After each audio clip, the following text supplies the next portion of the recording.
పార్కిన్స్ వ్యాధి అవగాహన మాసం సందర్భంగా నెల్లూరులోని మెడికవర్ హాస్పిటల్స్ శిల్ప సంయుక్త ఆధ్వర్యంలో నిర్వహించిన ప్రత్యేక అవగాహన సదస్సు శనివారం విజయవంతంగా ముగిసింది. మూమెంట్ ఆఫ్ జాయ్ అనే నినాదంతో జరిగిన ఈ కార్యక్రమంలో పార్కిన్స్ వ్యాధిగ్రస్తులు, వారి కుటుంబ సభ్యులు, పెద్ద సంఖ్యలో నగర ప్రజలు పాల్గొన్నారు. డాక్టర్ దీక్షిత్ నారాయణ మాట్లాడుతూ పార్కిన్స్ వ్యాధి పట్ల సమాజంలో ఉన్న అపోహలను తొలగించడమే ఈ సదస్సు ముఖ్య ఉద్దేశమని పేర్కొన్నారు.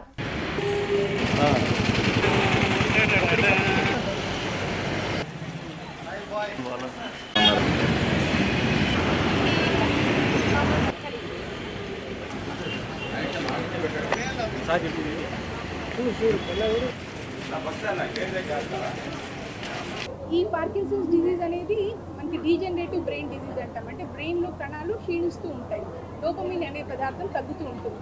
అయితే వీటిని ఎలా గుర్తించాలంటే ముఖ్యంగా చిన్న లక్షణాలు ఉంటాయి. చిన్నవి మనకి క్లూస్ గుర్తిస్తే ముందుగానే ట్రీట్మెంట్ తీసుకొని మనం దాన్ని మంచి లైఫ్ స్టైల్ లీడ్ చేయొచ్చు, దాన్ని అదుపులో పెట్టుకోవచ్చు.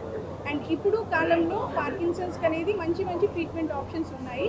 సో ప్రజలందరూ పార్కిన్సన్స్ డిజీజ్ని గుర్తించి త్వరలో గుర్తించి దగ్గరలో ఉన్న న్యూరాలజిస్ట్ని సంప్రదించి దీనికి సంబంధించిన ట్రీట్మెంట్ త్వరలో తీసుకొని మంచిగా హెల్తీగా జీవించాలని కోరుతున్నాము.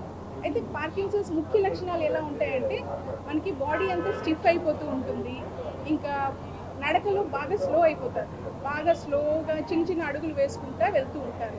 టర్నింగ్స్ వచ్చినప్పుడు పడిపోతూ ఉంటారు. ఇంకా నడిచినప్పుడు రోబోలాగా, అంటే చేతులు ఊపలేకుండా రోబోలాగా నడుస్తూ ఉంటారు. అదే కాకుండా మనకి చిన్న వణుకులాగా మూమెంట్స్ వస్తూ ఉంటాయి. ముఖ్యంగా థంబ్, ఇండెక్స్ ఫింగర్లో చిన్న వణుకు వస్తూ ఉంటుంది. మనిషి అంతా అంటే ఎక్కువ రెస్పాండ్ అవ్వలేరు. మాస్క్ ఫేసెస్ అంటాం, అంటే ఫేస్ అంతా కూడా మాస్క్ లాగా ఉంటుంది అనమాట. వాళ్ళు మనం చెప్పిన ఆన్సర్ కూడా త్వరగా చెప్పలేరు, ఏదైనా అడిగినా త్వరగా ఆన్సర్ ఇవ్వలేరు. సో ఇంకా కాన్స్టిపేషన్ కానీ మనకి స్మెల్ కానీ తగ్గడం ఉంటుంది. కొంతమంది పేషెంట్స్ డిప్రెషన్కి లోన్ అవుతూ ఉంటారు. డోపమిన్ ప్రొడ్యూస్ చేసే కణాలు డీజనరేట్ అవుతూ ఉంటాయి, అంటే డోపమిన్ శాతం తగ్గిపోతూ ఉంటుంది. సో డోపమిన్ శాతం తగ్గిపోవడం వల్ల మనకి డోపమిన్ నుంచి ఏవైతే మనకి యాక్టివిటీస్ వస్తాయో యాక్టివిటీస్ అన్నీ డల్ అయిపోతూ ఉంటాయి. ఇది డీజనరేటివ్ డిజీజ్. ముఖ్యంగా 40 నుంచి పై వాళ్ళకి వస్తూ ఉంటుంది. ఇప్పుడు యంగ్ ఆన్సెట్ పార్కిన్సన్స్ అని కూడా కామన్గా వస్తూ ఉంది.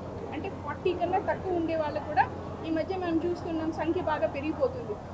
కొన్ని కారణాలు ఏంటంటే మనకి పొల్యూషను, పెస్టిసైడ్ వాడడము, ప్లస్ కొన్ని రకాలైన అంటే ప్రిస్క్రిప్షన్ లేని మందులు కొంతమంది వాడుతూ ఉంటారు. వాటి వల్ల కూడా కొన్ని సైడ్ ఎఫెక్ట్స్ వల్ల కూడా ఇలాంటి పార్కిన్సన్స్ లక్షణాలు వచ్చే ఛాన్సెస్ ఉంటాయి. వ్యాధిని నిర్ధారణే కాకుండా దాని ట్రీట్మెంట్ పూర్తిగా పేషెంట్కి కల్పించడమే ఈ థీమ్. సో మేడం చెప్పినట్టు పార్కిన్సన్స్ వ్యాధి వచ్చిన వాళ్ళని తొందరగా గుర్తించడం ద్వారా మెడికల్ మేనేజ్మెంట్, అంటే ఏదైతే డోపమైన్ తగ్గిందో అది మందుల రూపంలో ఇవ్వడం ద్వారా చాలా వరకు లక్షణాలు అన్నింటినీ తగ్గించవచ్చు.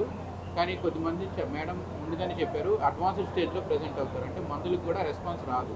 అలాంటి పేషెంట్స్కి ఇప్పుడు లేటెస్ట్ సర్జికల్ ట్రీట్మెంట్స్ కూడా అవైలబుల్గా ఉన్నాయి.